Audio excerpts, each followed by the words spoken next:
The moment she walked into the café, dress torn and eyes glistening with unshed tears, he knew this wasn't going to be an ordinary blind date. What happened next would not only change both their lives forever but would remind us all what true compassion looks like in a world that often forgets to be kind. If this story touches your heart, please hit that like button and subscribe to our channel for more real-life stories that restore faith in humanity. Your support helps us continue sharing these moments that remind us of the extraordinary connections we can make when we lead with kindness. Rachel checked her watch for the 5th time in 3 minutes. She was already late for her blind date, and now this. The hem of her favorite blue dress, the one she'd carefully selected to make a good first impression, had caught on a jagged piece of metal as she rushed out of the subway station, tearing a 6-inch gash up the side. Perfect. Just perfect, she muttered, trying to hold the fabric together as she hurried down the busy sidewalk. Her best friend Mia had spent weeks convincing her to try dating again after her devastating breakup last year. It's just coffee, Mia had insisted. What's the worst that could happen? Well, now Rachel knew. She paused outside Riverside Cafe, catching her reflection in the window. Her carefully applied makeup couldn't hide the exhaustion in her eyes from working double shifts at the hospital. The torn dress seemed like a perfect metaphor for her life lately, coming apart at the seams despite her best efforts to hold everything together. For a moment, she considered turning around and going home. She could text Mia with some excuse about an emergency at work.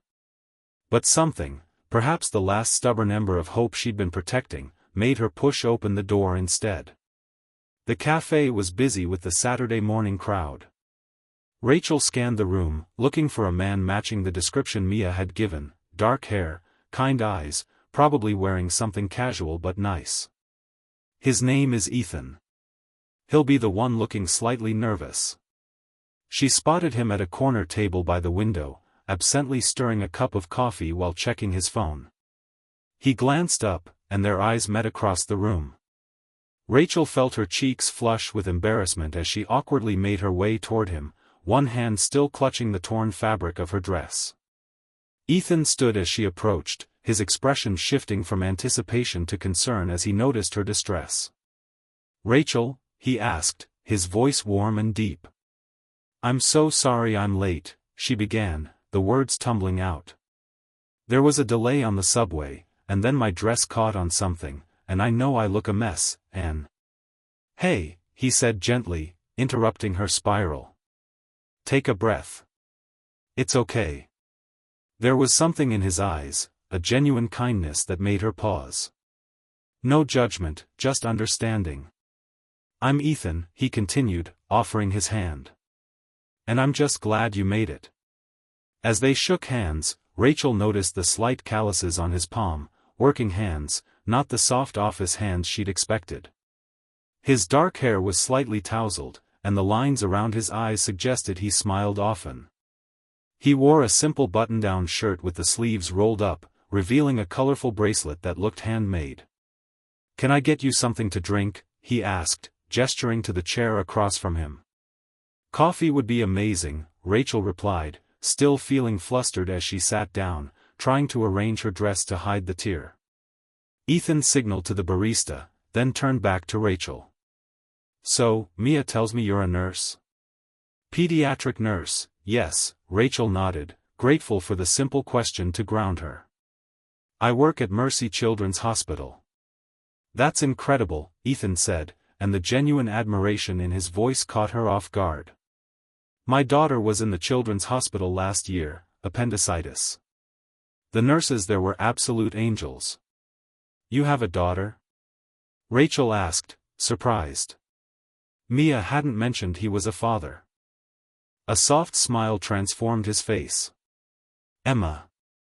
She's 8 going on 30, according to her teacher. Smart as a whip and not afraid to let everyone know it." The barista arrived with Rachel's coffee, and as she reached for it, she accidentally let go of her dress. The tear became fully visible, and she quickly tried to cover it again, embarrassment flooding back. Ethan noticed but didn't comment. Instead, he reached into the messenger bag beside his chair and pulled out a small sewing kit. "My daughter's always tearing her clothes on adventures," he explained, offering the kit to Rachel. "I've become something of an emergency tailor. Would this help?" Rachel stared at the small kit in disbelief.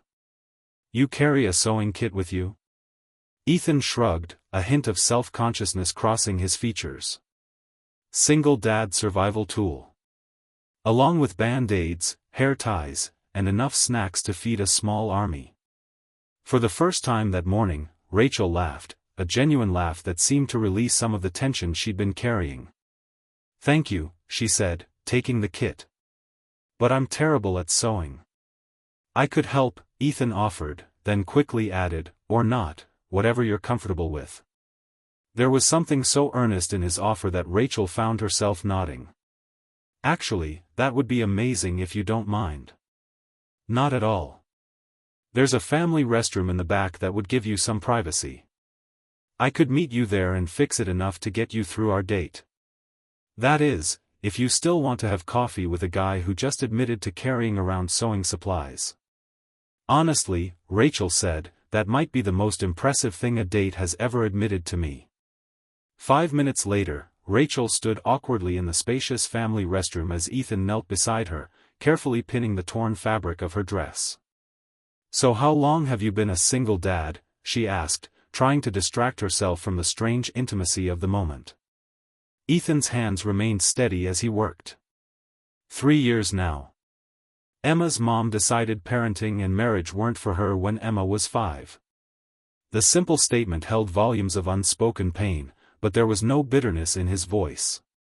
"That must have been difficult," Rachel said softly. "It was," he acknowledged, threading a needle with practiced ease.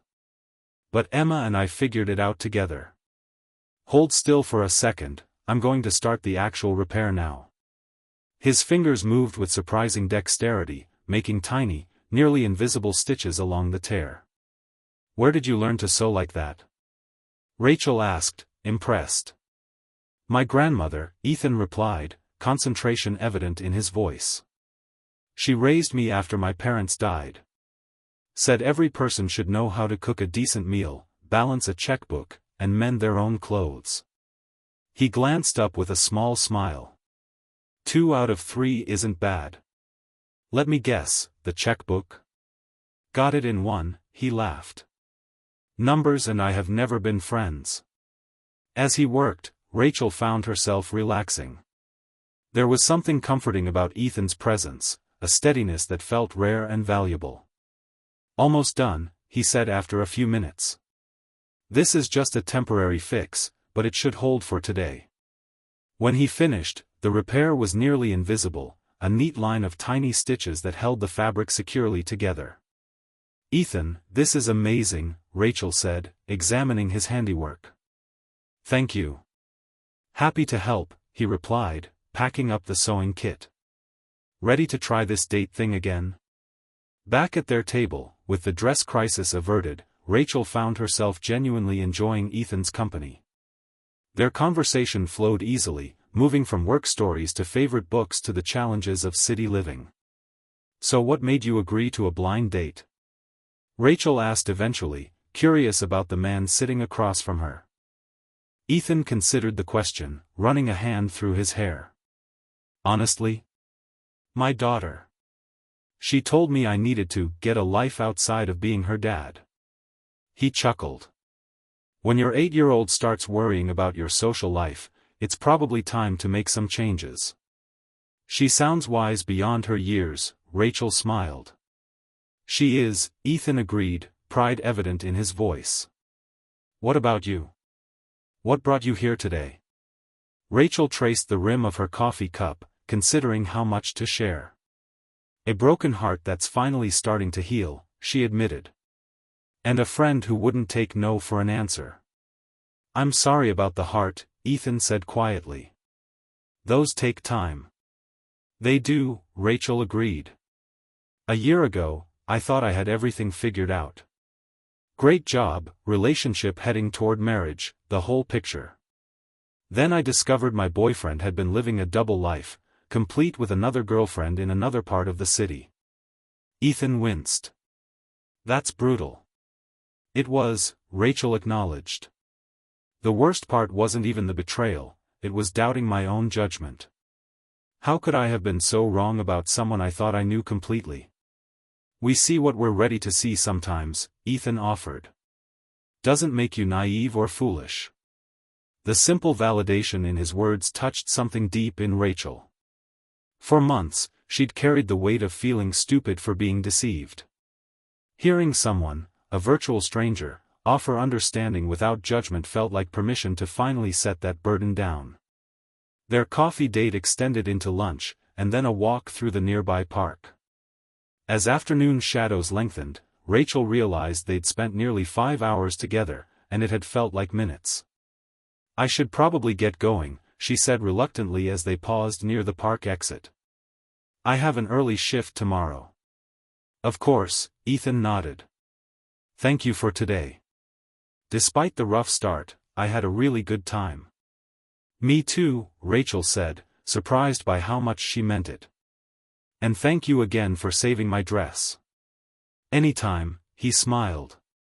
Then, with a hint of nervousness that hadn't been there before, he added, would it be okay if I called you? Maybe we could do this again sometime? Rachel felt a flutter of something she hadn't experienced in a long time, hope, perhaps, or the beginning of possibility. I'd like that, she said.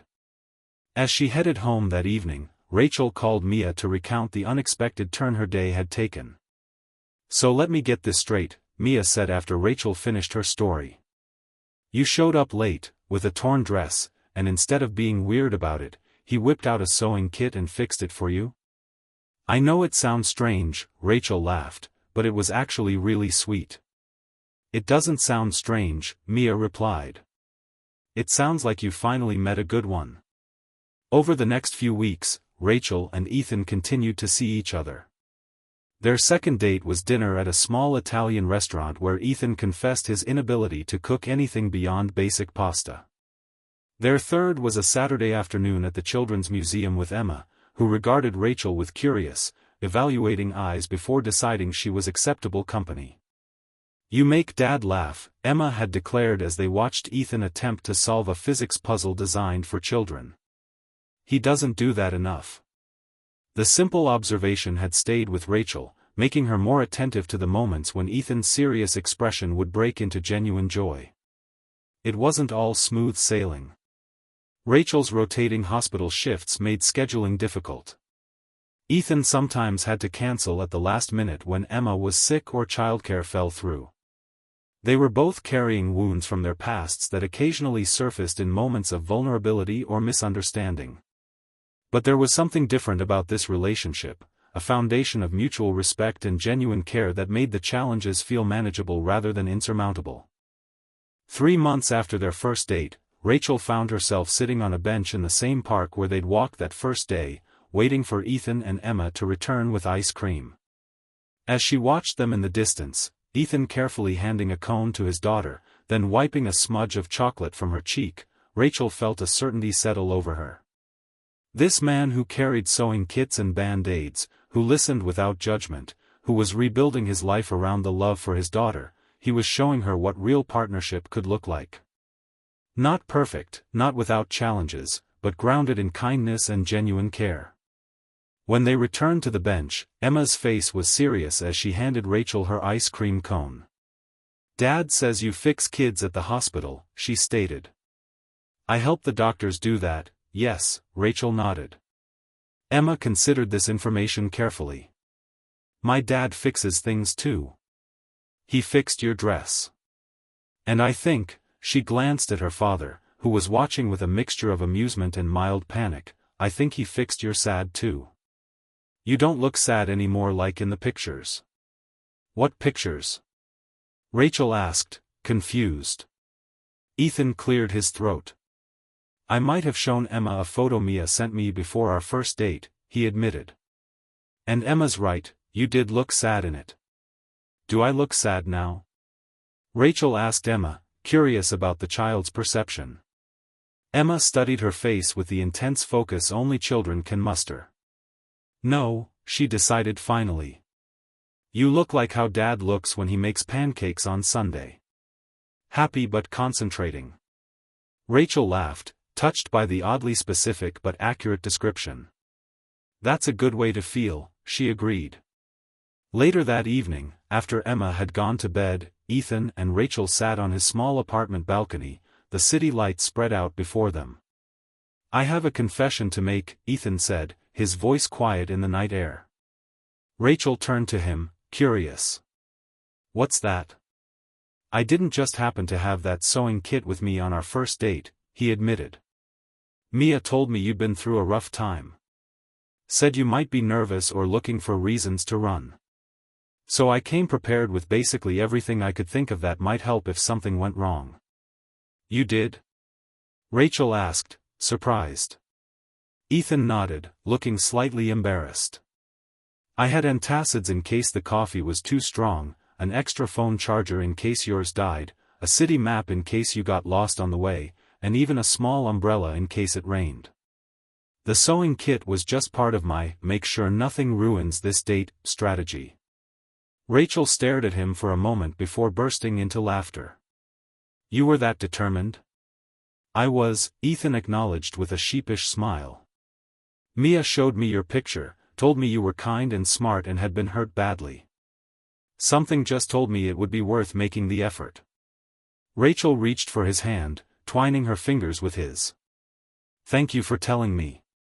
And thank you for being prepared that day. Not just with the sewing kit, but with patience and understanding. It was the beginning of our story, Ethan said simply. I wanted it to be a good one. 1 year after their first meeting, Rachel stood in front of a mirror in Mia's apartment, smoothing down the front of a new blue dress, whole and untorn this time. Ready? Mia asked, adjusting the small bouquet of wildflowers in Rachel's hands. Ready, Rachel nodded, a calm certainty in her voice. Outside in the small garden where Ethan waited with Emma and a handful of their closest friends, Rachel paused for a moment to take in the scene. This wasn't the grand wedding she had once imagined for herself. It was smaller, simpler, and infinitely more meaningful. Emma spotted her first, nudging her father who turned, his face lighting up with a joy that still took Rachel's breath away. As she walked toward them, toward her future family, Rachel thought about the strange, winding path that had brought her here. How a torn dress and a small act of kindness had opened the door to healing, to trust, and ultimately to love. When she reached Ethan, he took her hands in his eyes full of the same steady warmth she'd first noticed in the café a year ago. No tears in your dress this time, he whispered with a smile. No, Rachel agreed, squeezing his hands. No tears at all. Sometimes life's most profound journeys begin with a moment of vulnerability, a torn dress, a kind gesture, a willingness to see beyond the surface. Rachel and Ethan's story reminds us that true connection often happens not when everything is perfect, but when we allow others to see our imperfections and still choose to stay. If this story touched your heart, please take a moment to like this video and subscribe to our channel. Your support helps us continue sharing stories that remind us all of the power of compassion and the beautiful ways lives can intertwine when we lead with kindness. Thank you for watching, and remember, sometimes the most unexpected beginnings lead to the most beautiful stories.